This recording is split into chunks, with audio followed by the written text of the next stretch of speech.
Good evening, everyone. Welcome to the TELUS Esports Series 2. I am Dia, and I've got Crackshot by this side of me. So hello, Crackshot. Good evening, and welcome to a big day for Canadian Apex Legends. We are in the beginner bracket of the TELUS Esports Series, where we are going to see those from the beginner division, that means gold ranked or below, battle it out in their weekly series. Super excited to see this one, Dia. Super excited to be back on the mic. It's been many years for me since I've been in the position to be a caster, to be able to witness some action, to be really in there with the production team. And I'm so excited tonight to see what beginners got to offer.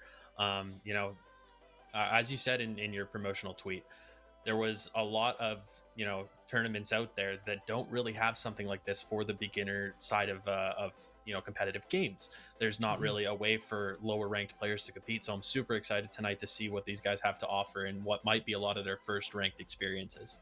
Yeah, it's a great move for TELUS to be able to, bring communities together, especially around people that do want to taste of that competitive experience. And let's actually take a look at how they'll be doing that, because it isn't just in our weekly series. I want to look at the format for this whole thing. Right now, we're just going to have our beginner players competing in, yes, their first competitive experience, perhaps. But this isn't the last time they'll do it. They'll have plenty of opportunities to do so across these next couple weeks leading up to the finals. Right now, we are in phase 1. These are our weekly online qualifiers for those big finals. Absolutely, and phase 1 is very important. These teams have a chance to sort of iron themselves out, to sort of figure out their footing in the server. They're going to play 3 games a night across 2 nights a week. For beginner division, that's going to be Wednesday and Friday. Of course, we have weekly streams on Wednesday, so it works out for us and them that we're going to be able to see them play their sort of group stage games here and see how the competition shakes out. Now, the top 20 teams at the end of those 4 weeks, they're going to go into match point format, which is what your traditional ALGS tournaments are going to look like. And that's a really fun format to be able to play. We'll explain more about the match point format later. It's not super important right now if you're not familiar with it. But all I can say is that it makes for some very, very exciting finals. Yeah, right now the most important thing is that you accumulate points in these lobbies. We got the schedule up for you guys right there, and I know that there are other people streaming the intermediate and advanced lobbies that are happening on Tuesdays and Thursdays, so you can take a look out on the internet for those hashtag TELUS and hashtag TELUS Esports Series to see who those people that are streaming are, to get a taste of what their skill levels are moving into those next games. I also want to take a look at the points when we have a moment, because points are something that not everybody who tunes into the TELUS Esports Series is going to know about. We are providing a beginner-friendly experience, and while you've alluded to the ALGS Crackshot, the very top level of Apex, we're going to be scoring them that way. So your placement points really do matter quite a bit. If you are able to survive all the way to the end, win the whole game, you get 12 points. Second place will pick up 9, third place will pick up 7, and you guys can read the graphic. It goes all the way down to getting just the 1 point if you score between 11th and 15th, nothing below that. However, Crackshot, there is one additional way that you can pick up points. How is that? That's by getting kills, baby. That's exactly what these teams are going to want to do. It's a risk it for the biscuit kind of, if you want to go for the start of the game, dropping in, trying to rack those kill points up, or if you'd rather wait until closer to that final circle, get a couple kill points in that final circle, but you have that high placement, you can sort of rack up points that way. It really depends on how you want to play, and I'm really actually excited for the beginner division explicitly here, because there's going to be a lot of sort of feeling it out, if you will. A lot of teams are going to sort of find their identity as a squad and figure out how they want to try to accumulate these points, if they prefer to try to play it stealthy and sly, or if they want to hit the boots on the ground and just start firing and see if they can rack up some points early. Yeah, it's really cool because everybody's still sorting out what this new season of Apex Legends means. Outside of the TELUS Esports Series, we've just hit a totally new era of Apex Legends with the changes to Legends that have just come in, and what that means for, say, players that do want to play more aggressive or that want to get more out of their defensive utility. Things like Caustic, Rampart, Watson, and Catalyst now all have that ability that previously belonged to Scouting Legends to be able to pick up the zone reads and get their team that important information, whereas other legends like Bloodhound, Seer, and Vantage, even Crypto, now give you the opportunity to play more for kills, and I am wondering which side we're going to be favoring more. I don't know. I'm a little bit partial to Seer. I'm Mm. not gonna try to hide the fact that it's been a while since I've been in touch with the competitive Apex character comp meta. But when Seer dropped, I was like, that was one of the first times in this game where I personally played one of the Apex Legends out there, and I was like, this guy's cool. I like this guy, and Hmm. and I felt like there was a lot of utility in him, competitively speaking. And I felt like he was going to kind of last in those metas. So interesting that you point that out, and I'm excited to see what kind of comps we get. I'm actually hoping for the beginner division that we get a very wide variety because, typically in the higher level competitions, you're going to see the same 3 or 4 team comps kind of over and over throughout the map. Tonight we might see some mirages. We might see some.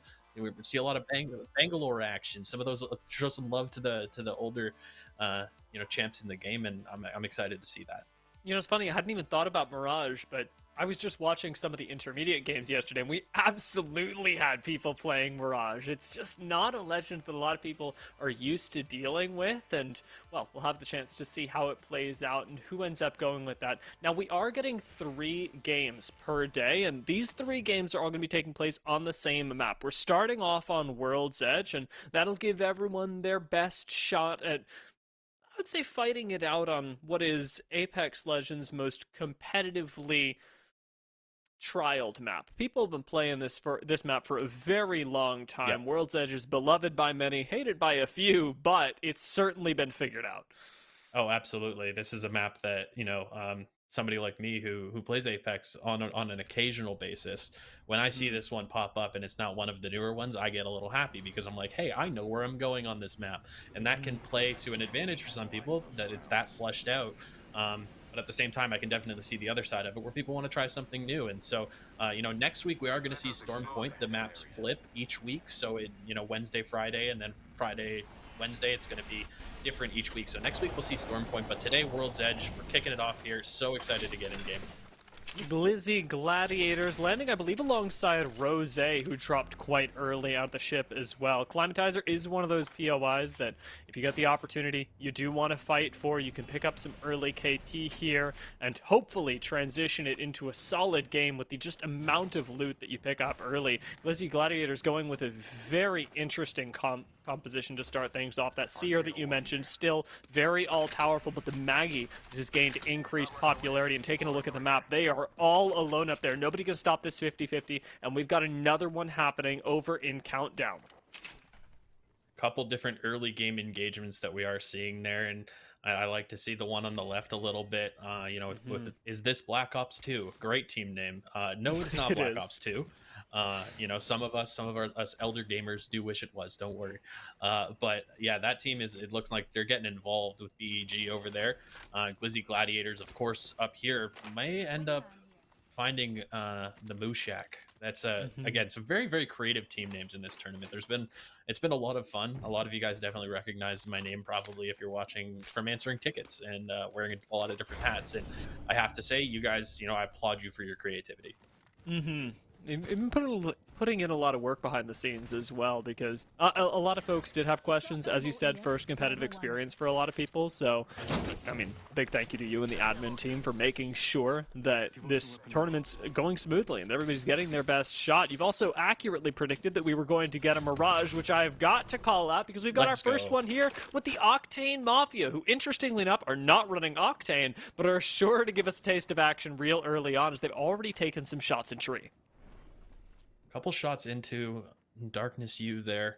That's a player who's looks like he's now kind of just scouting things out with his teammate as they try to figure this one out. I got a little confused there. I'm so not used to seeing Mirage that I'm like, why is no one shooting at that player running away? So Mhm. that's exactly what players who are more experienced might end up dealing with Mirage, like they're not used to playing against him. It's fun. It's good to see different team comps out there. Obviously, you knew we were going to see some Pathfinders. We're going to see some Wraiths. Some Caustics here and there. But lots of love for my Mirage mains out there. Yeah, a really competent early team fighting composition as well. Lifeline, Bloodhound, and Mirage all work together really well to sow chaos, and Yep. especially with Bloodhound, gather information, so much so that even with all white shields, no additional HP, we're getting aggressive here. Darkness U, not going to hit anything just yet, but does open up for the team. Gets that bamboozle and now has tracking on the enemy right in front of him, and we got an octane pad all the way over his head. We're going for some real stylish plays right now, but it's right into the hands of Grizzly Man and Wolf. One more shot will surely do this octane in, and there he goes, the Devil Bear, 666. He goes down, and that is going to be likely our first blood of the whole game. There's some kill points going in there, and it does look like Wolfie's going to be the first one to strike here. Octane Mafia, they definitely were ready for an octane, and I guess that's predictable given their team name there. Interesting that they made that jump so quickly. I don't believe they got the team wipe there though.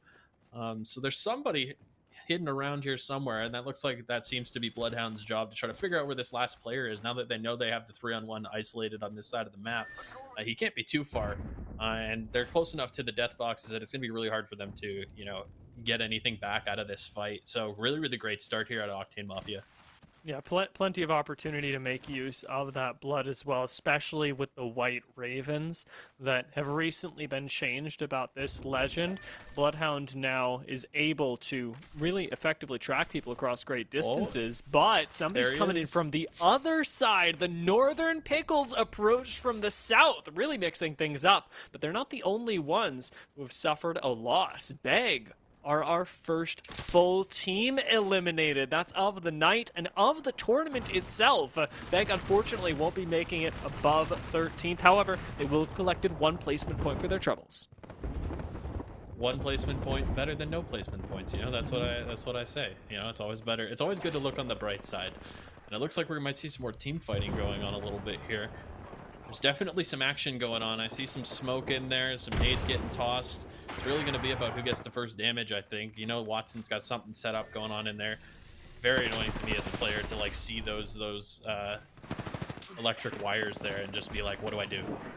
See what Yolo can do up here. Really just avoiding a lot of the action in the smokes, but his teammate Alpha's gone down, and he drops into the line of fire of 2 people. Make it 3! Make it 4 as he rounds the corner. That was not the way to go, and he gets taken down. Legendary Nerds may very well show up to the fight that's happening out here in the south. The Climatizers, they're making the rotation through, and Rose have had to quickly disengage. Unmuzzled picks up the banner, but may not be able to make it out alive. Watson fences on one side, retreating back to the safety of this gen, and maybe even able to pull off a respawn. Well, we've got Rose losing another, and things are becoming, well, they're starting to look a little doomed, I'll say. Unmuzzled, see if he can clutch this up, gets wide swung on by not 1, but 2 people, and Rose go down. And there's the Mirage. We kept talking about it. Sometimes you just speak things into existence, and that's how things happen in the Apex Legends server.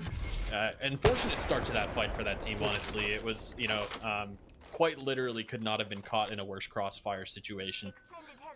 Trying to get in some early damage and really try to set the tone of the gunfight between the 2 teams, and you end up caught there between a rock and a hard place. And unfortunately, that team is going to fall, and we're going to be moving on now. As the circles are coming in, it looks like Franco here and Schist are trying to get some engagements. This player, Franco, pretty comfortable just chilling in the storm right now. It isn't doing a ton of damage, so, doesn't look too worried about it. But looks like they're going to try to come in and clean up some loot at least. I like they're playing things cautiously, but it certainly is costing Ghost, who does need to be picked up before things get too desperate. In fact, sticking this medkit may just kill Ghost. He dead? Yeah, I think he's dead. I don't think you get this revive in time. We're going to have to pop into likely a res ship. This is going to expire midway through this. Oh, goodbye. That's all right. Ghost can be picked up on the bridge. There's also a respawn beacon super close to them, both on the left and the right. So Apes aren't too upset about this, but we do know that there's a squad right in front of them because Octane Mafia making their way up through Harvester. Team Unity, they're caught out in a fight of their own over here in Fragment on a big rotation in, but they're going to be taken out. And unfortunately for them, it's just Ches Poppy left up. Wawa actually doing a lot of work in that fight while Mushak start to get things going. Absolutely, and it looks like Yeah, this is the right play, I think, from Shea Poppy, is to try to just stay alive as long as he can. Hope that they forget about him. Doesn't look like they did. He's taking some shots in the rear, trying to escape. He cannot get away. That's some great team shooting right there if I've ever seen it. As a former Halo player, I always got to respect the team shot. They took him down quick. Yeah, they're real focused, and I think the really telling thing about that fight was that we jumped in, and it was basically already over. It happened in a matter of seconds, and unfortunately, you know, you go into the next lobby and say, maybe we can coordinate a little bit better next time, but it's the reality of, like you said, a lot of these players' first competitive games. Now, the Apes making their rotation up. Previously, we're going to be rotating into Octane Mafia. We saw in the kill feed that some Nux actually went down with the Octane Mafia involved, so whether they're actually still at Harvester or not is a big question for me as we make our way a little further into this game. Yeah, seeing a lot of teams playing in the gas right now. I don't know. Maybe I'm just like, I don't have the patience or the poise to play like that. But I always found when I'm in the gas, it doesn't matter what battle royale game I'm playing. I get so nervous and I make mistakes and I fat finger stuff and it just doesn't work out for me. So I'm happy seeing players at this level being as comfortable as they are playing this way. Yeah, I know that for me, it's the twitch that bothers me, that like every once in a while just seeing your screen shake as you take damage. It's unsettling. That really gets and I me. mean, it's supposed to be, right? Never supposed to be like a comfortable position when you're outside the ring. And I like, as you said, that teams are experimenting with that. Black Ops 2, though, taking a very different approach. They have been bloodthirsty from the drop, from the get-go, taking out our very first squad and looking for more as they sit over by Skyhook, where the ring evidently is going to be pulling. The Northern Pickles have gotten everybody back in. The Devil Bear, he was our first blood of the tournament. Well, he's right back into it. Still gets to play out game number 1 alongside his teammate, Mr. Blitz. And hopefully, with any luck, they'll be able to make their way further on to the north. With only 8 squads left, you have to imagine the rotation is going to be pretty darn safe. Yeah, I mean, there's going to be a lot of room to move, and so what I'm interested to see with that is how are these teams going to use it? Obviously, you know, this is a lower skilled lobby, but that's not to say that these players don't necessarily have the experience. You know, you can play Apex for years and years and years without touching ranked, and maybe now is your time to shine. So lots of these guys are going to have a lot of experience, especially on this map. So I'm wondering, you know, what's being called in these Discord calls? What is being said? Where do we position ourselves? Because right now there is a lot of room to move, and I feel like those decisions of deciding where you want to position yourself as these circles continue to close is going to benefit the team that ends up coming out on top here once this final circle really starts to close in. Yeah, wonder what Baba's going to do. Doesn't have a whole lot of, evidently, health meds to survive the ring, so has to just make it straight in. But Mushak just got the scan, sitting in Landslide, that there is a solo that's coming up their way, so should be able to collect another kill. Easy Gladiators maybe losing out a bit. Does get a nice opener with the PK, but it's just down to 1. This Mad Maggie is going to have to put up the fight of a lifetime, and may just be doing so as the Peacekeeper shots continue to hit. Upwards of 50 so far, but now they start to whiff, and these wide swings are going to matter. As soon as the caustic gas expires, there's nothing standing between tank and the end. Out goes that drill, buying him a little bit more time. Is Oshki going to go on the flank, but not even going to be necessary. Glizzy Gladiators are on the floor before he enters. That's the thing, right? Is you could kind of tell you're very experienced, and you knew that those gas canisters were really, it was just, you know, denying the inevitable, you know, delaying it, and it wasn't going to end pretty for a team that's gone down to. They were some good peacekeeper shots, sorry, and that was just really well played, I think, by the team outside to be as patient as they were and just kind of wait for those canisters to go away. It's not a forever thing. You don't need to rush in and take damage. It's a mistake at that point that's going to deny you the kill points. With all the damage that already been thrown in, you know. You see it happen with, especially when you're facing off against a full team of 3, sort of losing control of the situation, seeing ground be seeded before you. But as we had jumped in with Apes, we noticed their health bars were actually kind of low, and yet they seem to have been able to fully recover. So their move up towards Lava Fisher is going to be uncontested, maybe, because somebody was here. We just don't know where they are now. And that in itself is unsettling, right? You can these players are going to see the same thing that we are. They're going to realize somebody was here, and they're going to probably wonder if the position that they're in. Yeah, that's exactly what Schist is wondering. He's trying to see if he found anybody. I believe he got a couple pings there, choosing not to engage though. Might be playing this safe. They'd only get the 2 hostiles, but there's always the potential that one was slightly out of range, and you don't want to run in without that extra information. Bloodhound scan, not going to be able to have that reduced cooldown via the ult anymore, so patience is all that it's going to take. Well, Rare T squad do get full thirsted. We whittle ourselves down to just the top 6, and this is where placement points really do start to cash in. Another scan for 2. You have to imagine this is one of the only duos in the lobby, because otherwise, why wouldn't they be 3 people? If I'm Apes, I'm getting real confident right now. You've got the Mirage, you've got the Bangalore for the smokes, and, well, you've got a real kid at 301 as well. Yeah, they're just probably unsure as to how available that fight is to them right now. They're trying to really play this safe. They realize the situation at hand is, hey, if we overextend this, that could be the end of our run here. They probably want to maximize on those placement points as well. So while they might not be worried about winning that fight, they might be a little bit more scared than they should be. Apes are going to walk up on this. We know Black Ops 2 is in the area. Big scan right there reveals that there are 5 people in the area that Black Ops 2 are going to have to face off against. Apes actually taking shots at them right now. So you're sort of collaborating in this sense with the squad right next door to you. But out goes the Arcstar, and the truce is broken. Big crack for Schist, who takes down Mr. Blitz. This is our duo from earlier. That means 1-octane's on the floor, and 1-octane will be no more. Northern Pickles get taken out. We're into the top 5 as Lava Fisher explodes. Huge play there from Schist. That was confidence at its finest, sliding down those stairs. It was stylish too. You got to give the style points when you get a chance to see them. I love seeing the style and flow of these Apex players.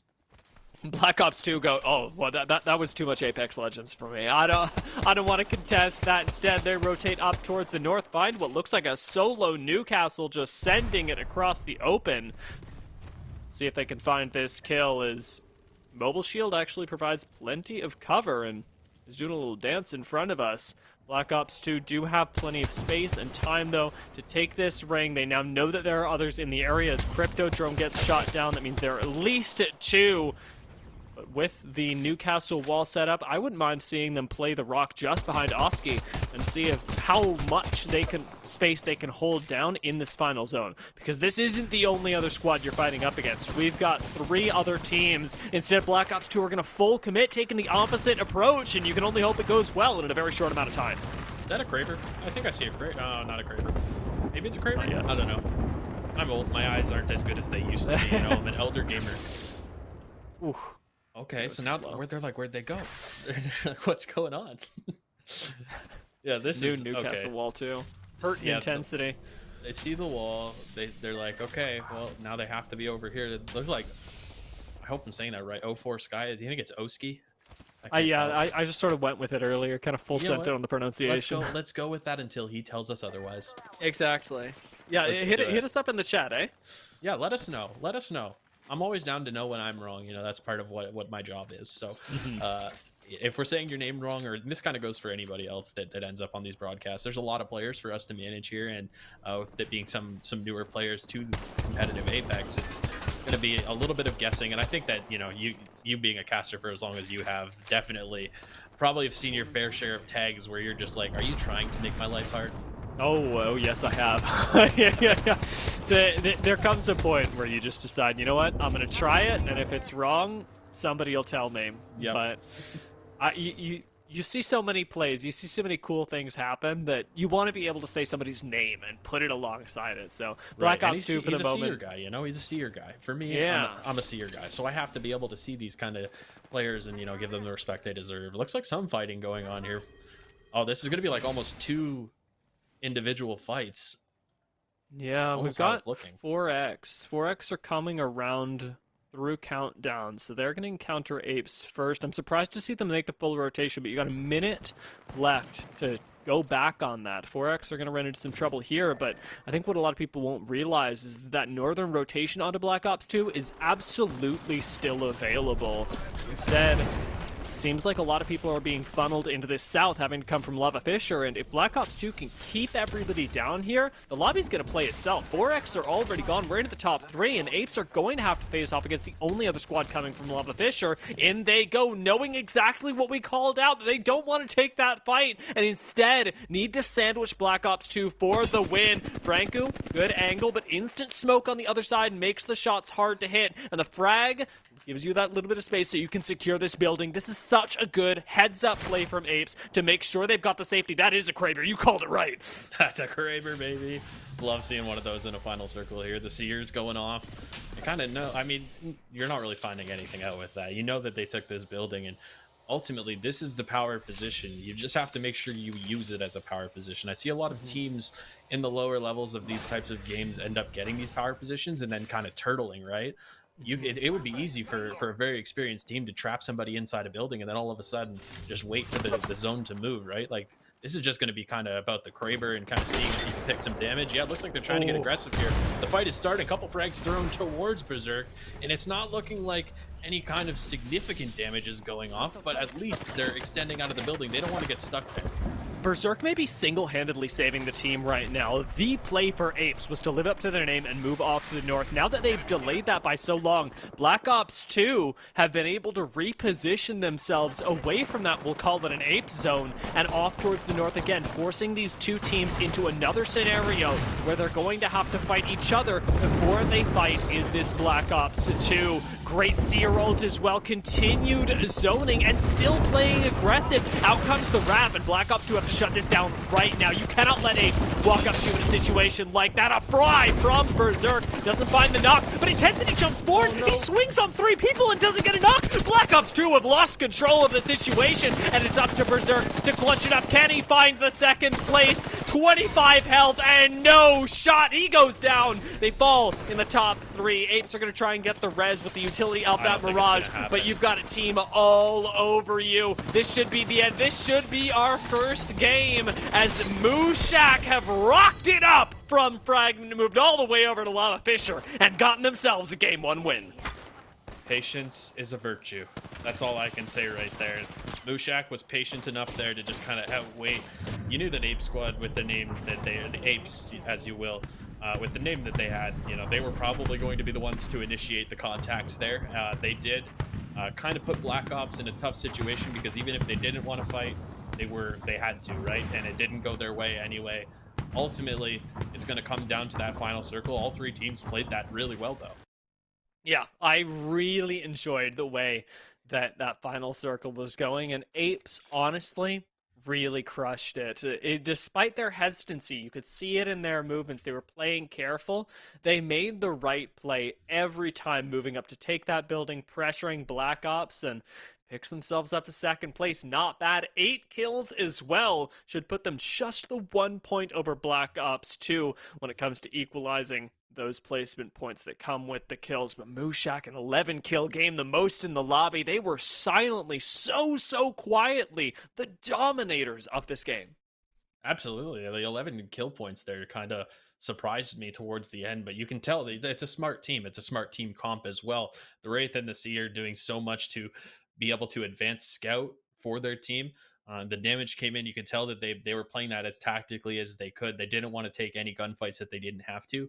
Of course, you know, love for the team that loves the game Black Ops 2, clearly. Love those guys, and they played pretty well, all things considered. The Apes just kind of, you know, they leapt. They said, you know, we're gonna take this into our hands. If I kind of got to respect that, right? You have to respect a team that says, if we're gonna lose this 3-1v1 situation, then we're gonna do it on our own terms. Yeah, Apes really lived up to the name there, and Black Ops 2 take center stage. They're such a commanding team in our first game. They take everyone and say, hey, look at us, because we are going to run you down if not. And I love that threat. Now, with Game 1 out of the way, we do have 2 more coming up today. I want to make sure that I put this all on your radar. Go ahead and type in !feedback into the chat and fill out our survey. It'll give you, as the audience and perhaps as players, the chance to interact with us us here at the TELUS Esports Series and let us know what we're doing right and what we can do better for you. And it comes with a sweet bonus. You get 20% off at Nanoleaf, as well as a chance, or as well as an entry for a chance to win $350 Best Buy gift card. So it is worth your time! Exclamation point feedback. And while you do that, we're going to take a quick break and be right back with Game 2.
Let's have a bit of fun till I downfall. My love, if you feel like I do right now, don't say you're on the run to the other side, my love.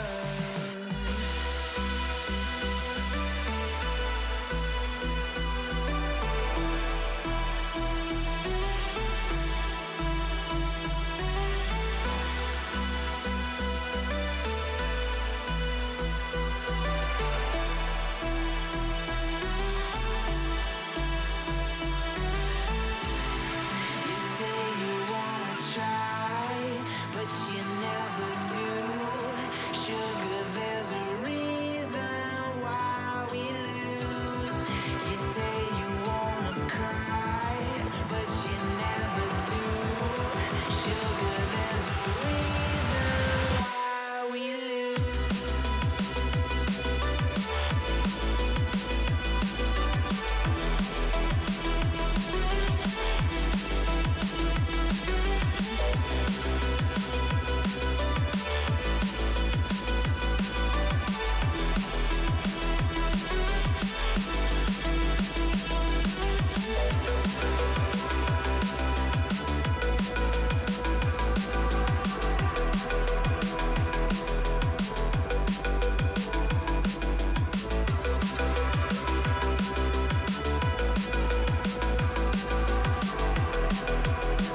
the night lay waste to all we given.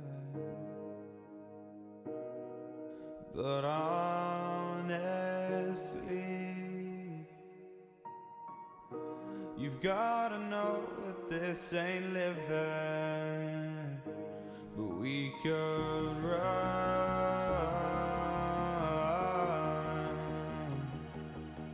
from Elysium and let it burn, let it burn. You've gotta know nothing lasts forever.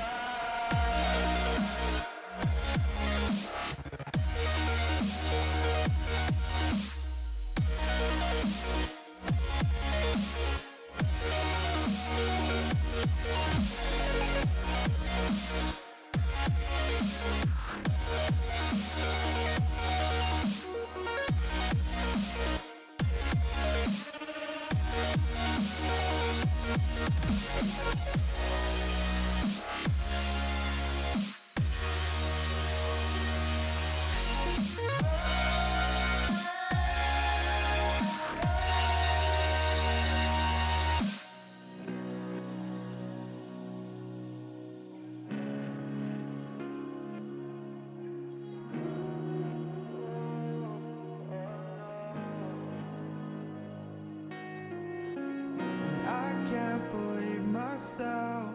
I never thought that this would be our end, but it's nothing new. And my lover's honesty, I could push it back down if I have to. If you want me to, 'cause we can run.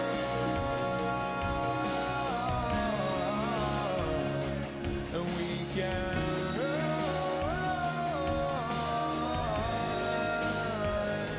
The stars that fall all for you. So tell me now, what's left to lose if we run?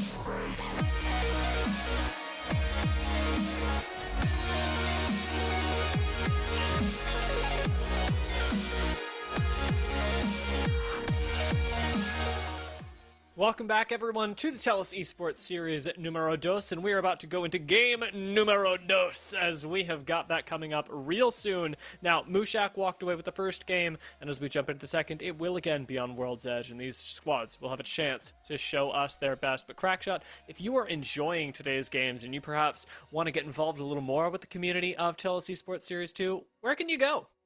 See, if I was in that situation and I was enjoying today's games, I wanted, maybe I like other esports, like Rocket League, which TELUS has put on in the past. The best place to be for that is below in the Discord. That's exactly where you want to find players to play with. There's a ton that you can do in that server. We're really trying to build a great community here with TELUS of Canadian gamers, of people who care about playing at all levels and people who love the games that we play. So if there's anywhere that I want to be, it's definitely in that Discord. There's chances to win prizes for engagement. It's a great place to meet teammates as well. It's a really cool thing that TELUS is doing here, and I would just make sure that I was in that server if I was trying to join up the next Apex Legends tournament or the next other games tournament. We don't know what's going to come next, and the only way to really know is to be there. Yeah, and you will hear about it first, as long as you're around, you're active, you're talking to people, you're making friends. That's your chance to do it. So, like we said, go ahead, click on that link in the Discord. You and I are both there, and we're having a great time. So, we, as we've got that second game coming up, though, I'm having a great time on the desk because I just got to see Rampart win a game. I am a long-time Rampart stan, and though we didn't see Sheila whipped out for the final moments, that was a really cool time to be in an Apex commentary position. Yeah, that was a cool fight. Admittedly, it's been a long time since I've been on the mic. I've said it a couple times, and maybe I'm just trying to give myself a pass here. But seeing a final circle that evolved the way that that one did, and the way that those teams kind of chose to duke it out, it was definitely entertaining for me. Hopefully, it was entertaining for you guys, and hopefully, this next game that we're right about to get ready for you guys is going to be just as entertaining. That's the good news for these teams. Black Ops 2 might not have come out as high as they wanted to. Apes might have wished they won that fight sooner, so that they would have had a chance to win the lobby. They're going to have two more chances tonight to do that, and then two more chances on Friday, and rinse and repeat. That's the great thing about this tournament is you have a lot of different chances to sort of grow as a player and to grow as a team and try to improve yourself. So it looks like we're getting ready here in the lobby. All right. Well, I'm taking a look, seeing where we'll be going for the first or for the second ring of the day. One of the things that I wanted to point out about the hello chat about the Mushak composition is that they were running Rampart and Seer along with that Wraith. Now, a lot of people have come back onto the Wraith hype train with her recent buffs. They've made the portal a lot more viable in these endgame scenarios, so we're seeing a lot more of that. But Rampart combined with Seer was an interesting combination for Mushak to go with because, well, it gives them access to these rings with Rampart's scan, which are increasingly, by the way, more difficult to predict. You can also scan for other players with Seer, letting you play aggressively or defensively as you're feeling with the loot that game. Yeah, so there's a lot that you can do with that comp, and again, we kind of talked at the start of that game about how we were hoping to see different comps, and of course, we did see a Seer and a Wraith on 2/3 of the squads in that final three battle, but to see Mm-hmm. a team with sort of the off meta type composition like that to make it as far as they did, I think that's really cool for both their community and Apex in general to see that there is utility in these comps. It doesn't always have to be you follow the pros and see what they do. Of course, that is likely there's a good reason why the pros are playing those sort of comps. Mm-hmm. So definitely don't want to detract from that, or have any teams that are sort of afraid of trying those champs or trying those comps out. But that said, you're not going to see this kind of stuff anywhere else. So I was super happy to be able to see that. And maybe I'm just quietly pulling for a Mirage to make it into the final two or three teams this time around. It's going to happen. There's absolutely no way that in these three games it doesn't, because Mirage is really potent, and we were seeing it more often than not combined with Bangalore, which just those two legends on their own, an incredible amount of chaos. You cannot walk into a especially close range fight with Mirage and Bangalore and expect that you're going to know what's going on. When we do get into these final rings, if a Mirage Bang squad has survived into the top 3, there's a pretty good chance that they come out on top. And that's the really exciting thing about seeing these new compositions whipped out, is that especially when you see things like a Mirage, that they're going to flourish in those endgame scenarios. The same thing can actually be said for 4X Esports, who are running the Newcastle, another thing that almost nobody else was doing. Right, and that's again, that's what I want to see. That's what I was hoping to sign up for here, Mm-hmm. and see when I'm casting these teams. It does look like we are going to be getting in right now. The server's starting. It looks like these teams are going to be getting ready to see who comes out on top. Again, the law of averages does suggest that we're going to see a Mirage enter into Mm-hmm. that final battle at some point tonight. And maybe I'm just pulling for it at this point, but I Mm-hmm. hope that that's what happens, and I hope everybody's kind of got a similar chance here at getting in there. Maybe some teams went down that weren't expecting to. I know we saw that a number of times last night in intermediate. We saw some teams. I believe there was one team in one of the lobbies that we were doing that won the first two games and then lost their first gunfight of the game, like pretty handedly, to a team that actually didn't necessarily perform too well in those first two games. So that's what's cool about this tournament is teams can not only improve over the course of the tournament, but over the course of the night, they're going to develop better strategies. They're going to understand who they're playing against. They're going to become more familiar with the map that they're playing on as well. Yeah, that's one of the teams that we didn't really get to see in that lobby bag with Gravity, both Karma and Leggins, along with Kabi. They were contesting over in Countdown, and while we didn't get to see them proceed on to the end game, they took an early fight up against Black Ops 2 that now they've got two options as to how they go about it. Do they opt into that fight again, or perhaps do they relocate? Because with only so many squads, we don't even have the full 20 teams in this lobby. They've got plenty of POIs that are very powerful in their own rights to go and prioritize instead. Right, and that's that's what I'm hoping to see here is, again, we get to see the same map 3 times in a row. We're going to see 3 different final circles likely.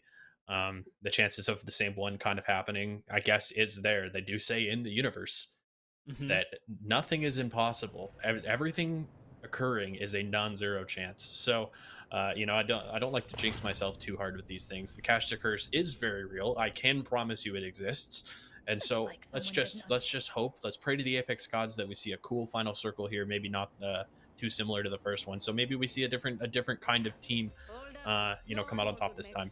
Yeah, we haven't gotten too many big lifeline plays either, and I'm excited for when that makes it into a final circle, because especially with how the last end game played out, a single knock can mean so much, and lifeline can erase that mistake very quickly. That one move that you make too far forward can absolutely be covered up by a nicely placed tap on the res, and perhaps even a care package to make sure that you get that instant shield swap as soon as you get picked up. Mushak won't be giving that to us, but they will be dropping again off towards the north, moving out towards Epicenter, one of the less frequented POIs in the recent patch.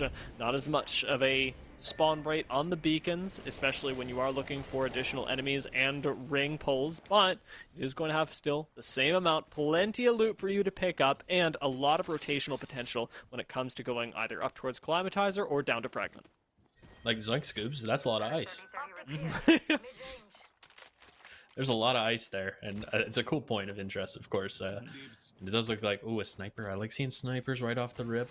These can be pretty deadly early game. I think that, people kind of tend to lean towards their utility late game when you're kind of turtling. You're just trying to get those backpacks emptied of your opposition. But early game, I mean, these kind of snipers, especially with the diversified sniper weapons in the game that have been added throughout the past few seasons, I think that they can be pretty deadly early on in the right hands.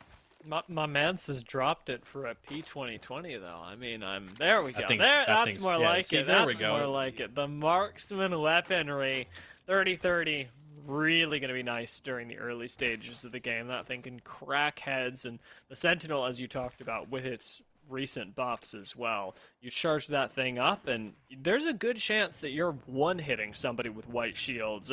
The map, however, going to be taking us off towards the northern end as well. This one again, probably not pulling over towards Lava Fissure, but we've got to leave it open to that possibility since Zone 1 will be again taking everybody into the northwest corner. Looks like there's going to be a lot of action here. There's pretty much only going to be one team that comes out of this alive, I feel like, because of how far these teams have to go. This fight's going to have to happen quickly. It's going to have to end soon. Maybe we'll see nobody get out alive. I don't know. 4 teams pretty close in this bottom right quadrant of the map, and they've got a long way to travel. The Gladiators can hunker down here. They've got the Caustic, which provides a lot of value in Big Mod. Their move out, a little bit dangerous, especially because One Shot does not have full HP yet. Good heal on the way forward, gives them a little bit of extra space, but can Glizzy Gladiators actually make themselves a really big presence here? They've already gotten what appears to be 1 knock so far, so maybe just pushing that numbers advantage will be enough for them, but with a lot of the other squads in the area, I don't know that I can count this as a safe move yet. What other option do they really have is kind of the thing, right? They have to move in this direction, so it's about their pacing at this point. They do spot one. They're getting some great damage there from 1 shot. That was more than 1 shot, sir. That was a lot of shots landed, and that's going to probably cue them into wanting to move in on this. Or maybe not. If only we had 1 shot playing exclusively with PK Wingman. Yep. Just every time, one, another. But Glizzy Gladiators are going to relocate and hopefully get themselves some new and improved weapons. Not a whole lot of ammunition for 1 shot, and running 301 and alternator, you don't even have multiple clips in the different weapons. So perhaps picking up a shotgun, especially for Caustic, would provide them with some much needed safety. The stability of it too, right? If you get in a situation where you have the weaponry that they have right now, you're going to run out of bullets too quickly, I feel like, in any kind of close quarters engagement without getting the damage off that you maybe need to get off to survive, especially in a situation where you have to move. Yeah, so this is looking pretty good for them. I do like that they took that damage, they took that knock, but they said our positioning and our weaponry, our arsenal, if you will, needs to be upgraded before we can consider an overextension that early in the game. I'm looking for crafting as well if I'm Glizzy Gladiators, because over in Geyser that normally has some, you haven't got any just yet, but if you can pick up some crafting mats at any POI, even camp and zone for a little while, you've got plenty of opportunity to swap that out, craft some med kits, but also get yourself, especially for Tank and Stevie, to at least blue armors by committing just the 50 crafting materials and giving yourself a bump of 25 extra, almost permanent HP. Glizzy Gladiators do have a disjointed rotation though, and one shot's going to be taking a bit of zone damage that perhaps they didn't bargain for. Yeah, he's not quite as close to his teammates as I think they might like him to be at this point, especially considering they still have to go a little bit of a ways. It does look like we're going to have a fight on the other side of the map here, and Wawa is going to start it off by shutting down Wolfie to kick off that engagement. Looks like he's going to be spotting for some information. Does have the ult in hand. There's a lot of action going on over towards this side of the map, it looks like. You look at all the players you can see on the screen. One goes down, and it looks like so many players are likely going to get involved soon. Tubeg's going to try to finish off one of his own. And it looks like that one's shaken down over here pretty fast, I think. Yeah, there's too much fighting going on right now for anybody to be kind of worried about the zone, I think. This is going to get interesting. Yeah, the first squad wipe, however, going over to Mushak is big. Remember, this is the squad that won last game. Now they've got another 3 points on everyone else. So pulling ahead in a big way in the beginners division, which is going to matter as they move on through the weeklies. Now, it's too early to say whether they'll be getting into the end game for game number 2, but at least having those 3, we'll call them safety blanket points, as well as the ones that are starting to come through via placement, is going to be important for a squad that looks to that consistency throughout the 3 games of the night. They've gotten ahead of the zone now. While they wait for Zesty Sausage, they've got plenty of opportunity to make it into ring with not a whole lot of players directly ahead of them. Fragment's not that heavily gate capped, and it's really only once you get into the countdown and open area surrounding the sniper tower that you really have to start worrying. Yeah, of course. I mean, a lot of teams now are going to get towards the edge of this circle. It is a large first circle. It looks like they've done a pretty good job of politicking this out between the teams, that everybody's kind of got a little bit of room here. There wasn't as much fighting towards the edge of the zones and teams running in as it kind of expected at this point. And so, good on the teams. They calculated for this to happen, and they're really just trying to maximize their opportunity to survive as long as they can in the lobby. Those placement points are going to be absolutely huge for a lot of teams in this tournament. So looks like they're deciding here with the Glizzy Gladiators how they want to proceed, and it looks like that tunnel is going to be their ticket to the other side of the zone. I think they're kind of deciding if that's the way they want to go. Maybe they'll move towards the city. It's going to be tough. This is a tough rotate, I think. There could be a lot of teams here in these buildings still, and there's a lot of windows and places where you can be shot from while you're trying to rotate through the gap in the rocks there on the left. I have to agree, and the fact that they're moving out towards Fragment, perhaps to try and get a little bit more loot, doesn't sit particularly well with me. If you're a Gladiators fan, you got to be worried, because remember, Mushak are coming through here too. They were just making their way through Fragment, and there's a very big chance that the Gladiators run up against our Game 1 winners on their way here. Gotta hope that they are ready to fight. Hindsight is 2020, of course. We have the benefit of kind of an overarching bird's eye view, of course. So yeah, this is kind of what we were alluding to, though. They put themselves in this situation maybe unknowingly, and it's going to be hard for them to rotate out against a solid squad like Mushak. You're going to be able to get a lot of chip damage in on Tank Gamer here. He does make it to safety. Oh, nice shots there from Zesty Sausage. Really spicing things up early in that fight, and that's going to give some pause to the team sitting over here with Stevie Sits in one shot, as the Glizzy Gladiators are going to try to maybe reconsider this one. I like the redeployment of the walls from Wawa as well, making sure you've got that little bit more of an aggressive position, a little bit more forward. And now that you see that there's a retreat, Mushak get to pull the trigger on complete aggression. They've got high ground available to them temporarily.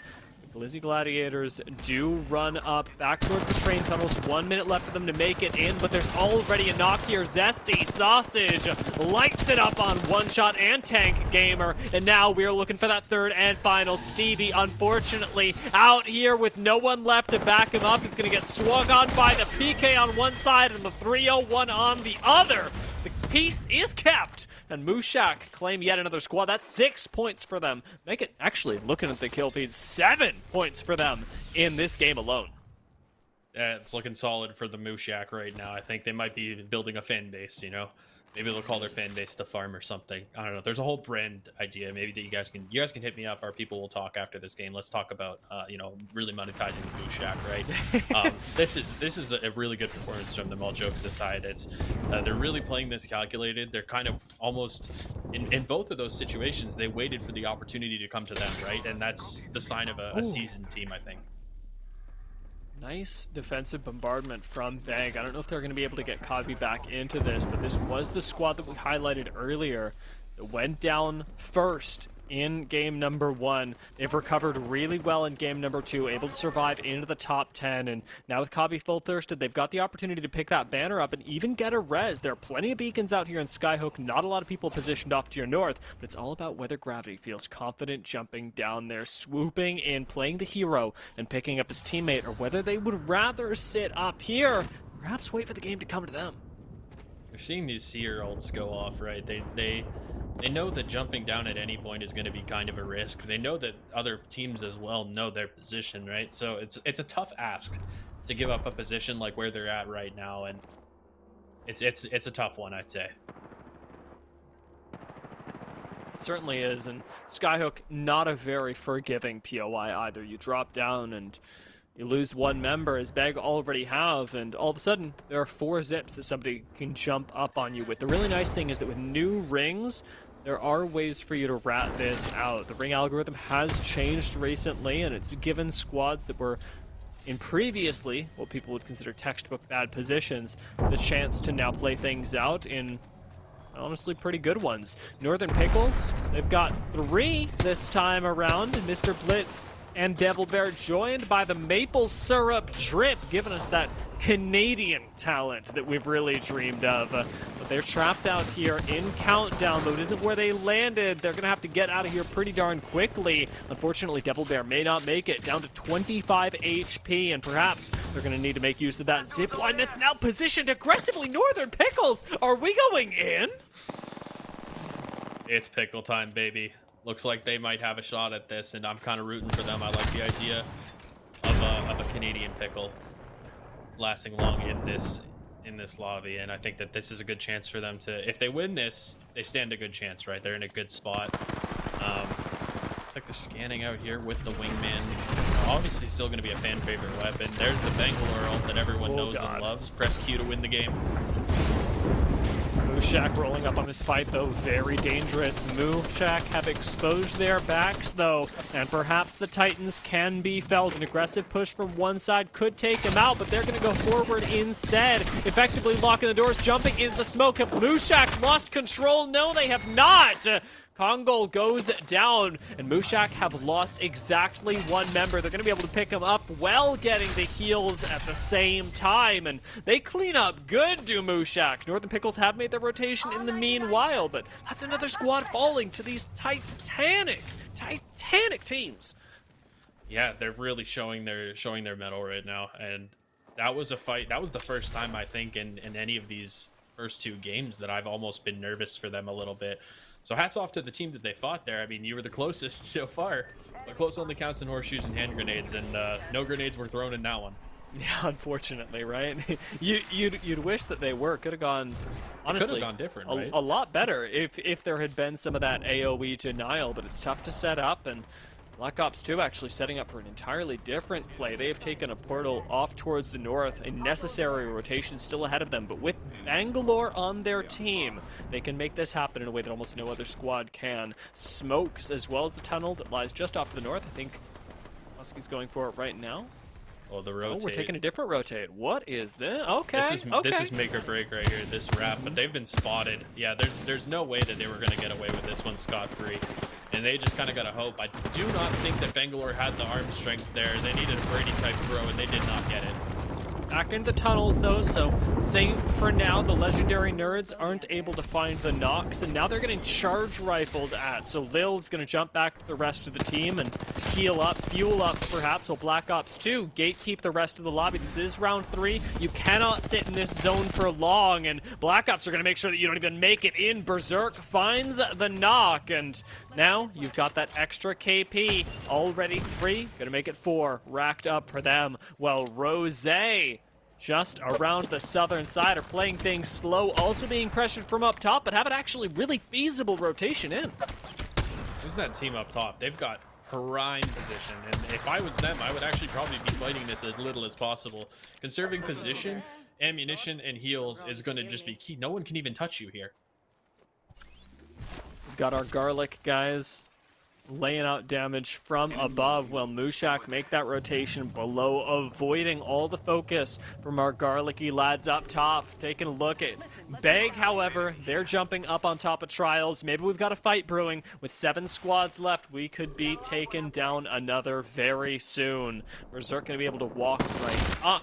We're getting these squads in even closer positions, and as Beg take a 2 versus 3 fight up here, it may just be one that they can make work. That's a big try from Gravity. The auto with the leg, and taking out Mad Eye Moody. What a melee to take Beg into a commanding position, find themselves some control of that fight, and uproot the Garlic guys. The Garlic guys were in such a prime position there. I think they might have got a little too comfortable. It's tough to say. It's a hard position to be in when somebody kind of sneaks up on you like that, but it does look like there's some crafting going to go on here. Going to try to create an opportunity for himself with the materials that he has left. I mean, might as well in the situation you're in, I guess, right? Yeah. You're not going to be able to res your teammate. You're not going to get far enough, I don't think, and so the longer he survives, the better the case is for his team. And now this position from Mushak, they've got the high ground. It's over. Should be a solid one from them. I am really liking the way that Mushak have maneuvered this, but there is some concern to be had if you're a fan of this squad. The move out of Trials is going to be tough for them. There aren't a whole lot of ways if they don't drop down now to get into the next ring, and while they're farming up kills, the lobby's going to start getting away from them. Mushak need to decide on one way to go. Uh-oh. Oh, I forgot that this guy can fly. I got scared. Just, yeah, little airplane action right there. It helps out in situations like that. Players are comfortable. No one's going to notice the Titans of the lobby dropping. There's one player who's got some good damage on Zesty. Zesty is playing with fire right now, unmuzzled up top, and that's Rose in a really great position. Yeah, they're not going to move until they have to. Remember, Rose have got that lifeline as well, so a lot of sustain up there, the ability to make a spot slightly safer with the care package shield swap. But Mushak do claim another kill in the meantime. Karma does get taken out, and Mushak have this entire rotation off to the west to make theirs. With a Rampart, things are a little tough. Your walls can be focused down, but you get that set up once, and it's going to take a long time to push it out. As long as that wall does complete, Mushak have absolutely got the sauce. Not going to have the Wraith ultimate before this ring closes, so it will have to be a rotation on foot, but I see there's a world. If you can get into the sniper tower, if you can set up, or even if you want to go out to the west, Mushak can survive. Yeah, it looks like a tough situation for them, but as you're alluding to, there is a saving grace. There's a silver lining. There's always a bright side, and they're gonna absolutely try to use it. They're providing some suppressing fire. And it looks, oh, Ghost X and Schist might. This is going to be another situation where we've got a triangle, a triforce of teams in a final circle, and it's just going to be up to patience. You know, you mentioned time. Time is going to be a huge factor here, and whichever team uses it the best, I feel like, is going to be the ones who come out on top. What a move out to the side of the ring.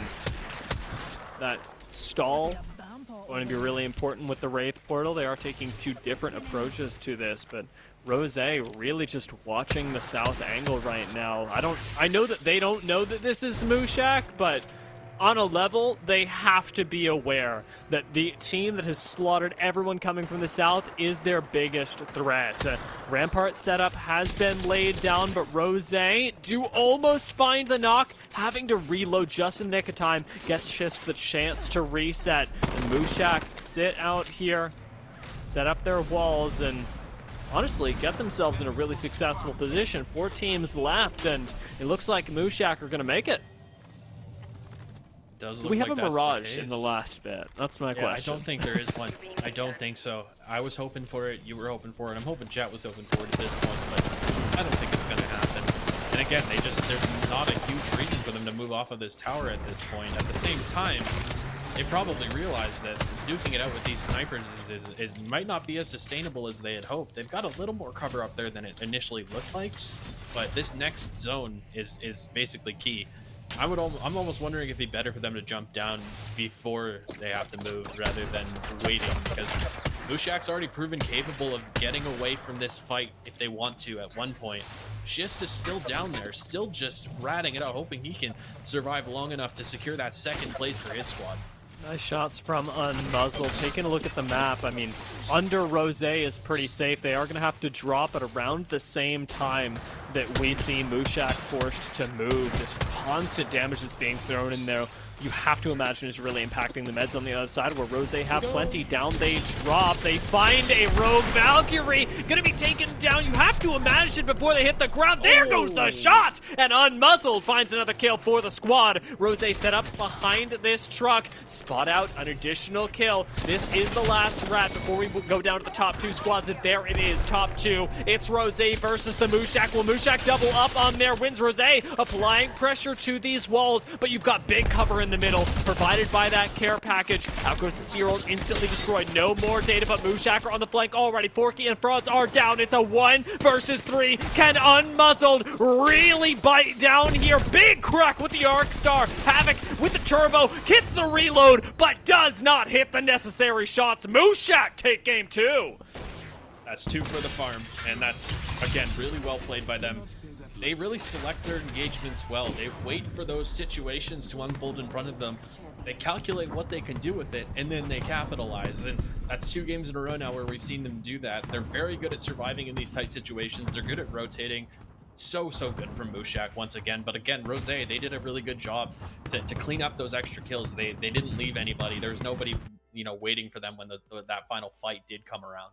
Yeah, what a way to clutch it up. I really appreciated the intensity between these 2 squads as well. Rose knew that their biggest threat was Mushak, and try as they might to shut them down, it just wasn't working as well as they'd hoped. That last push did almost go their way, but we see how much impact that even one person can have in the final ring, as needing to dedicate resources to cleaning up the rat just to their south took their focus away from Mushak for just long enough for a big flank to happen.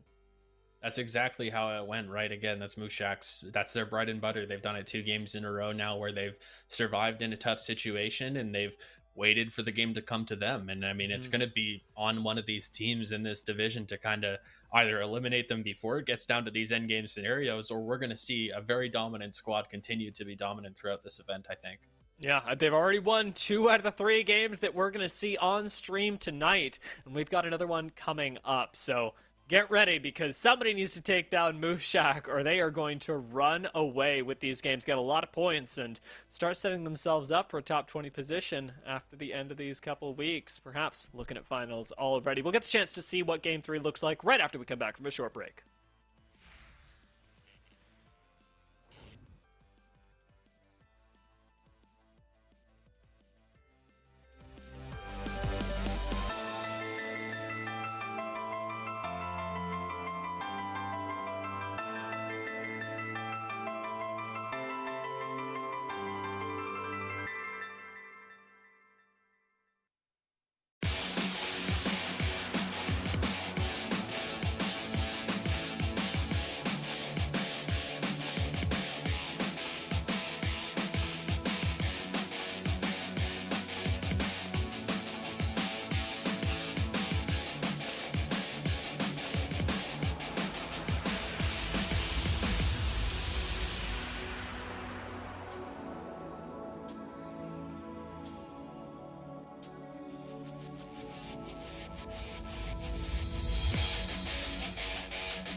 Welcome back, everyone. We've got Game 3 nearly ready to go, and Crackshot, as we're about to jump into that, everybody has to be asking themselves the question, will Mushak take this one once again? Can they three-peat on the evening? I don't know too many teams that are able to do that at any level of any tournament. It's a tough ask. It's a tough thing to do, but Mushak has shown us time and time again that they are ready for these late game situations. So the question really is anybody going to be able to shut them down early, or are they just playing the map as smart as they can? We'll have to see come Friday and come next week how they perform on Stormpoint, but in terms of World's Edge, they really do seem pretty masterful in the way that they move their team around the map.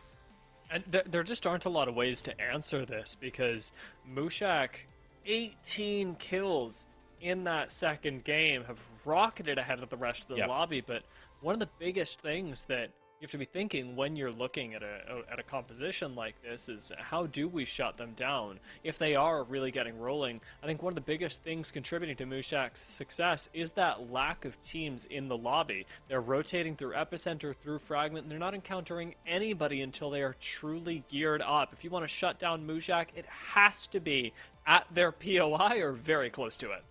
It's got to be early game, right? And that's, you got to wonder if any of these teams have thought of that. They got to say, you know, is anybody going to be the hero for the lobby? Is somebody going to come in and shut them down before they get rolling? Because you're right, they are very much like a semi-truck. It's slow getting started for them in a lot of these situations. They're taking very, very individualized fights early on.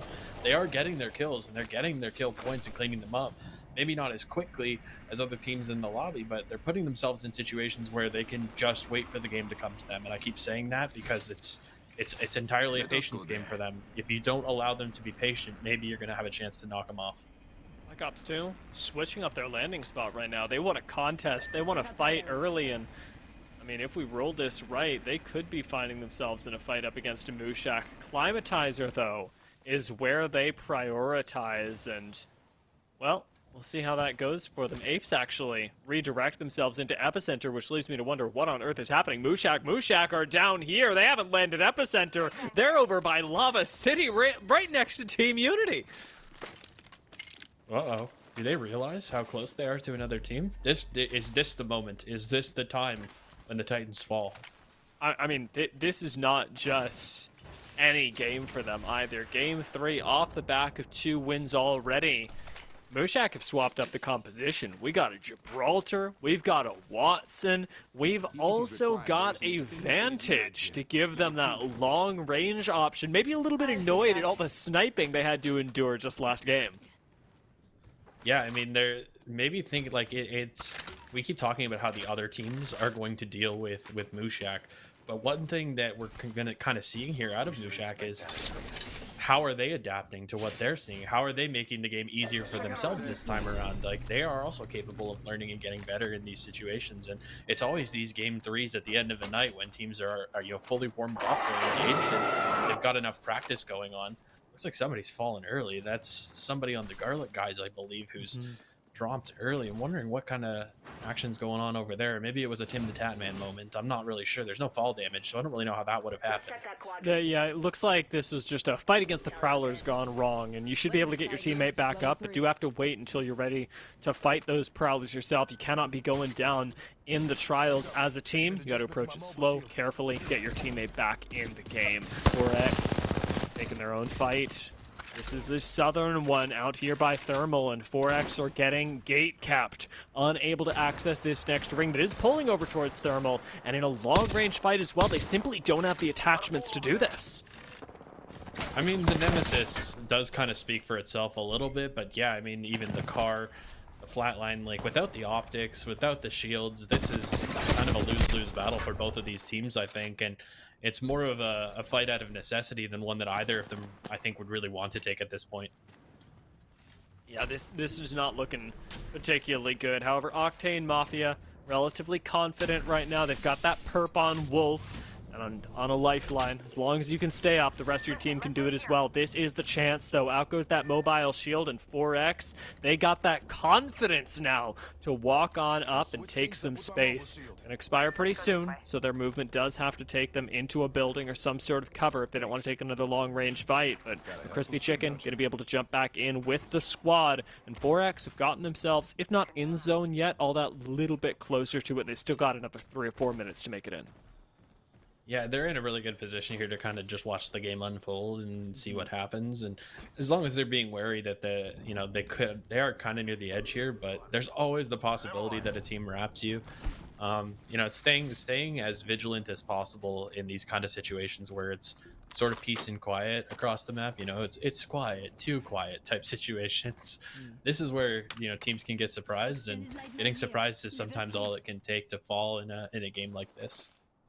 Now, Mushak, their rotation will be one through the south, and I wonder how they'll approach this. There are plenty of teams off to the north, and if Mushak want to play an edge sort of game, they can go for that. But if you want, you've got that rotation through tree available to you as well. There's already so few teams around them.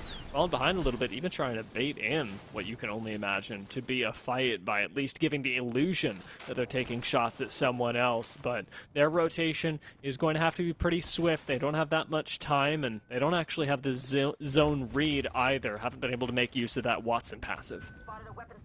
No, it's a situation that can only really improve for them. I like 4X over here in their position. Again, we kind of mentioned that they're going to have the benefit of even a lot of uncontested loot. Like, they should be pretty stacked up before they'll even have to take a fight here. They're in a really good position.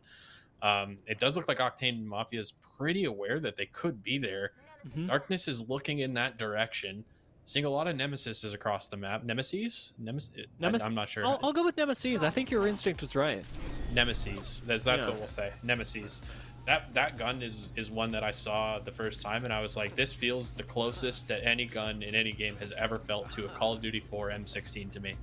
Oh yeah, it feels honestly really nice to use. So satisfying, especially when you get it going, and probably about as relaxing as this. This is a nice moment of peace in what is otherwise a terrifying BR to play. We got the jacuzzi going, and our Barrage à Trois is unfortunately interrupted as the legendary nerds roll up and say, I'm sorry, were you having fun on our watch? Why are they coming to join the party? I'm not really sure. That would be awesome. This is very funny, just like seeing all of those different mirages in there and just wondering which one of them is the real guy. Wait, give it to me! Give it to me! I want to see! I want to see! Oh god! Oh, the humanity! Caustic is eviscerated! Oh lord! The Caustic gas not providing adequate defense as the legendary nerds take you down, and out they come, a swinging digi-threats in hand, and good! God, that beam! Lil Bags just tore Rare T-Squad apart! It did. It was not pretty. I mean, the party was fun while it lasted, That's what you gotta say. I guess. Every now and again, a good party, someone's parents come home early and everybody gets kicked out, and that's exactly what happened there. It was fun while it lasted. Appreciate those guys for giving me the chuckle at this point in the evening, to be honest. Yeah. Having a little bit of fun. It's our last game, and they do still collect that singular placement point, having made it all the way up into 15th. Now, Contest Legends maybe getting gate kept a little bit. Their shots were coming from Climatizer, and this is evidently longer range than they were bargaining for. Contest Legends do not have a way to fire back, and instead just barely make it. Oh god! I was gonna say to safety, but great son of Sam takes them down with the nade, and leftover pizza can look to clean up. They've got the Ash for the flank, they've got the Bloodhound for the chase down, they've got the Mirage for the chaos, but they are running through these missiles. Leftover pizza gonna get stymied here. A lot of their shields are already gone, and those nades have got to land again. The arc he's throwing on these nades. I mean, this guy is an all-American QB right here. He's just landing them perfectly. I mean, that first grenade from Sam was crazy, but Sam, he's getting shut down by Babalu. There's nothing, if anything, from these guys, and Babalu's made it far enough. I think he's not going to go down without a fight is what I'm trying to get at. Like, the fact that he was able to get that knock there is going to buy enough time for him and his teammate to potentially survive a little bit longer. This is big though. Mirage making it over for the res. Doesn't have the gold knock, but it's so hard to tell where this is happening when Mirage is picking up his teammate. So should be a full reset over in the north. Well, Glizzy Gladiators down here over by Harvester are playing out of what's going to be a very interesting ring. We've gone from Thermal Station all the way into Harv, and being able to fight a Caustic and Harv. A Caustic who's already set up.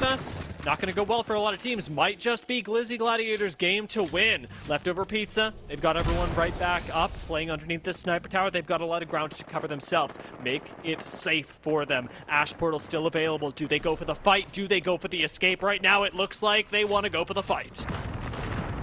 Fighting is going on all over the place right now. It's lots of carnage going on. You look at the kill feed, people are pinging, people are getting involved, there's smokes down.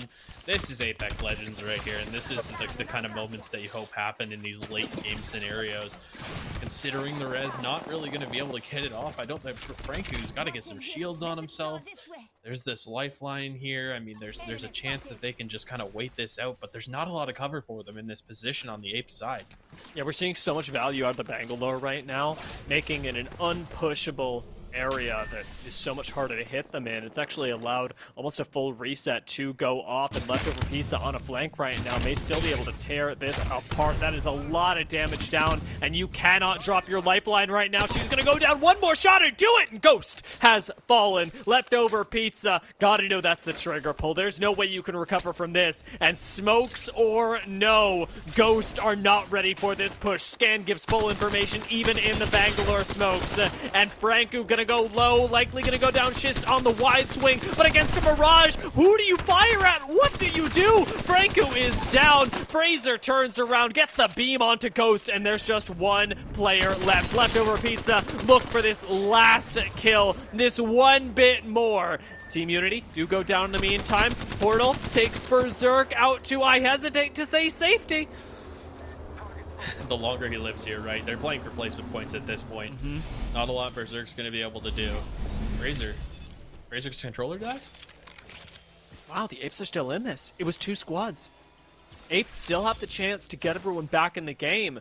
Franku can survive up until that res, but does just actually have the meds to make this work. See how much he can pick up off of Lifeline's body. Black Ops 2 bite the dust in our final game of the day, and the Apes should likely... Oh, I think they get this res.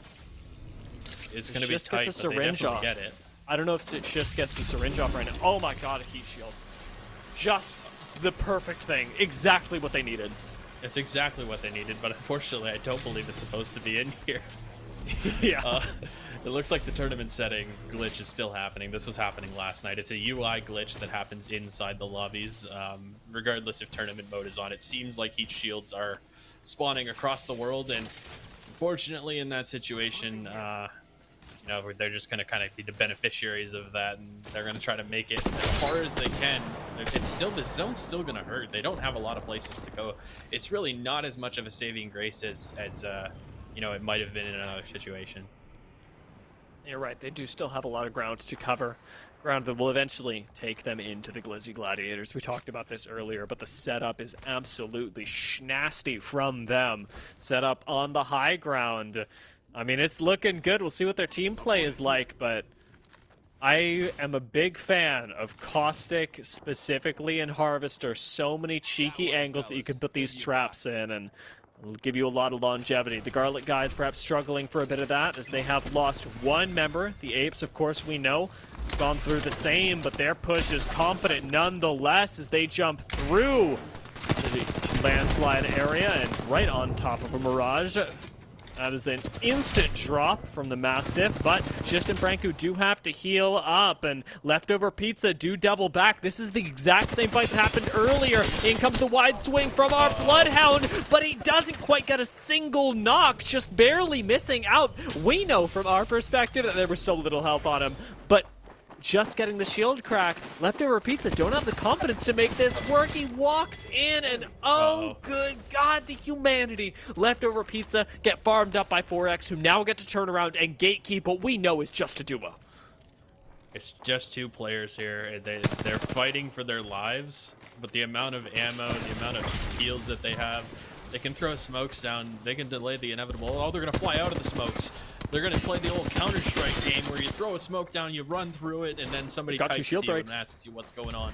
This could work. Apes could do this. Into the bubble we go. The Mastiff really putting up work. goodness. It's 2 knocks. War Machine and Crispy Chicken are down, and Apes as a duo are doing this. 2-4X Franku gonna run through the thermite, sealing his fate and sealing the fate of both squads as Apes and 4X have the mutually assured destruction that finally claims them both. Bags see all that and they say, nah fam, we're getting out of here. Back to Harvester we go. A Bloodhound ult right behind them as well. Karma gonna have to turn around and keep the team safe, but Bag have moved their way into the zone and now can play Gatekeeper. Yeah, it looks like they're actually getting some action maybe sooner than they might have anticipated. That's Grizzly Weedman trying to back off here, realizing that he doesn't want to bite off more than he can chew as this team rotates into a position of safety here. Late game. Still 9 squads left at this point. I don't know if the lobby's been this populated at this point in any of our 3 games so far. Wolf goes down. Bag do grab a kill. Their second of the game so far, and we got a rogue out there. Not sure if it's spotted. Mooshak set up in Harvester as well. We haven't looked at this squad in a while, but they're absolutely a contender for being able to pick up another win. You'd be a fool to deny them after they've gotten 2 today. The Garlic guys unfortunately going to be eliminated. Now that is a sick headshot from Ro Rowdykins to take him out. And now Legendary Nerds take the stage. Good shot on the Sentinel. Not going to connect for any additional. No shield crack comes through just yet. Legendary Nerds will need to relocate. Will they be using the Valk ult to do this, or are they taking the fight? Are they choosing the path of violence? Another 88. Again, no shield crack being found, and Legendary Nerds coming up a little bit short in the gunfight. Yeah, that early damage, it's what they would have needed to really consider this. And Frauds, why? Why cross?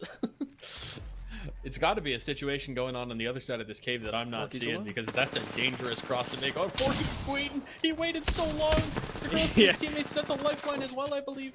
Yeah, it gets more dangerous the longer you wait, and Legendary Nerds, they know how to pounce. That's a great Horizon ult to buy you a little bit of space to reset. The focus is going to be on you getting aggressive, and unfortunately, it's not going to happen. Legendary Nerds make their way out. Their position absolutely defensible, but with just 25 seconds left, way under 30, we are coming up on game time for Legendary Nerds, who have to fight their way uphill and still over to Harvester. If they win this fight, they've got an incredible position to play out of on the high ground, and if they lose, they are going to be so sorry that they missed this chance. This is going to be one of those situations, I think, where it's going to come down to, oh yeah, here it is. This is exactly what I was looking for. I'm like, when is Mooshak going to be on my screen? Because I guarantee you they're putting themselves in a power position right now, and they've put themselves in basically the next best position that they could find alongside the Glizzy Gladiators here. So, I mean, it's going to come down to luck of the draw. I mean, they've showed that they're willing to flip the coin and play patient before, and what's really going to stop them from changing that now? Tank Gamer has 130 sniper ammo. I guarantee you the Glizzy Gladiators will not need 130 longbow shots to close this out, but I am loving that they are prepared and ready to do it. The Mooshak, they've rotated down, they give respect, they give space to those very same Gladiators who do rock up on their previous position, but they take out contest legends. Good Lord. He found him. He did. Found him in the smoke. Not as much cover as you would have liked, eh, Bang? Yeah, I mean, it would be nice if smokes were walls, but unfortunately they're not in that situation. And good heads-up play from Mooshak there to be like, hey, there might be a player healing in there. Let's go sniff out that situation, and that's what they did. I like You're not going to be able to milk the Mooshak, you know what I mean? I do. That was actually, I think that was the best punt we're going to get out of Mooshak as well. Last shot, not going to connect. Woohoo, Wawa. Going kind of crazy with the Vantage ultimate there. Hits another one. That time it's a heady. But Mooshak do sit back, they play safe, and this is exactly the play that you'd be wanting them to make. Sitting up top, they have got all the comfort in the world, plenty of Watson fences. Nobody's going to ape this, and Mushak are going to get to watch these last 4 squads likely become 3 before they again engage. They do this so well. Mushak pick power positions that nobody wants to go for in the end game and force the other 2 squads to fight. It's what's gotten them this far, and it's what is looking like it might win them this game. Well, that looked like it was going to be a lot more devastating than it was. Their position is no secret, I mean, but they're comfortable in this situation. At least I think so. It looks like everybody's kind of converging on this position. They don't want to see Mushak do this for a 3rd time. No way. Jigsaw's taking things into his own hands, gonna fire the ult in there, and are they gonna be able to follow it up is the question. There's some damage going on, the shield recharge is happening. I think they're gonna just, Legendary Nerds is gonna have to be happy with the consolation prize of getting the 2nd most powerful position, which would be with the cover of Mushak above them. Well, they're fighting. They're fighting right below him. Mushak. They do know there are 4 squads left. They've got the player count now, so they should know that not everyone is a full squad. And pulling the trigger on the 3rd party at the exact right time is going to be the biggest skill expression that we see in this end game. Legendary Nerds waiting on their chance to shine, playing right underneath them, could go for a surprise flank now that they've got Rogue Rowdykins. Sentinel up here for the defense, keeping the rest of the squad up, letting Lil Bags heal up. Legendary Nerds are playing as a team so well right now. It's gotten them into this spot, but can it get them out when they're under so much pressure? Oh, look, they have time to go grab this respawn beacon. They've actually gotten, like, all the way out. This is... The communication is there from Mushak, you can tell. And now they're just going to trap the teams inside. It's such a bait and switch. Honestly, genius maneuvers from Mushak around the outside. They know exactly what the team on the inside are thinking, and now they get to have their fun. They come in, take out Forky, pop right back out into safety. And this Watson is providing them. Zesty Sausage is going to do the same thing. Remember, you're Gibby. They all have shotguns. There is an easy bubble swing in this as well, if Mushak want to go for it. Right now, they're eating a lot of damage from Legendary Nerds, but Legendary Nerds, quite rightly, are hesitant to push out into these Watson fences that aren't theirs either. Yeah, this is just such a cluster scenario. The fact that there's 4 squads left, they've still got the ability to just really hamstring these teams and shut them inside. Now they're setting up their own Watson fences. Oh no, don't close yourself in. Be careful. God. Okay, well, there's one. Zesty Sauce is going to shut down 4B. That leaves us 1 player less in this lobby, and now we've got little 2 bags trying to get some more damage in here. Legendary Nerds cannot get into the shield recharger. It's Mushak just gonna... Oh, yeah. Yeah, this is just... Mushak is, again, just... They're so patient. Patience is such a virtue in these situations. Get to close this out here. Remember, they do have that bubble for the swing. I think they know as well as we do that they don't have to go for it. But what is happening around the outside here? There's a move going on that could take Mushak by surprise. One of our squads is rotated out, so as you're cleaning up on the inside, will you get gate kept around the outside? Legendary Nerds go down. They tank a little bit too much zone damage on that rotation, but now you're caught by Watson fences. Mushak have got to take a 1 versus 3. Can Stevie do it? He's clutched up 2nd, but he's trapped in a corner. Gets the knock onto Wawa. He's still alive, but he's shut down as Mushak take the 3-peat on the first stream of the TELUS Esports Series 2. Huge performance from Mushak there. It was a good move to move around the outside. I think it kind of just had to be everybody or nobody if that was going to work against the Mushak side. They were shutting teams in. It was again, they came with a fun comp even this time as well, changing things up, showing their versatility, and again, very happy to see a team of that caliber being able to put on a show the way they did tonight. That was very good plays from them, and lots of good plays all around from everybody who participated tonight. We saw a lot of really good plays, saw some mirages. I have to be partial to my mirage guys out there, and that was a really fun game to watch. I really liked that end game. There was a lot of twists in the story, if you will. I gotta give a shout out to Legendary Nerds. I know we called them in the middle of the game as well, but their team play was really good, and we didn't get to focus on it from their perspective because Mushak were farming. They had a really nice idea to take this Mushak aggressive swing in and rotate around the outside of Harvester. It didn't work. The zone took him down, but their fall in fourth place, honestly, I had a lot of innovation behind it, and it's something that you're not going to see just by looking at the scoreboard. 5 kills for them, Rose placing just above with the 1, and Glizzy right above them with the 3. Nobody comes close to touching Mushak at the top. Yeah, and they're going to get a lot of points from tonight. It's interesting to see the way the rest of the lobby is shaken out. Black Ops 2 didn't have quite as good a game this time around, but again, Legendary Nerds wasn't a team that was even really on our radar going into this final match, and they come out and they last as long as they did, making cool, innovative moves, as you said. And it's interesting to see these teams sort of evolve over the nights, and I'm interested to see how these teams evolve over the course of TES2's Apex Legends event here. It's been, a super fun night of Apex, and GG's to all the teams we saw on stream. Yeah, it was a real pleasure to see our beginner division evolve on the very first day. Right now, question is absolutely, can anyone take down Mushak? Because we've got a long way to go, plenty of weeks left, and then the finals, and we're going to talk a little bit about what these teams are fighting it out for, because we have prizing, of course, that's gotten them all here, and in our divisions, of course, pricing does vary, but across beginner, intermediate, advanced, and our open skill division, we've got a total of $50,000 in pricing, and it's a big incentive, I'll say, to perform your best on these days.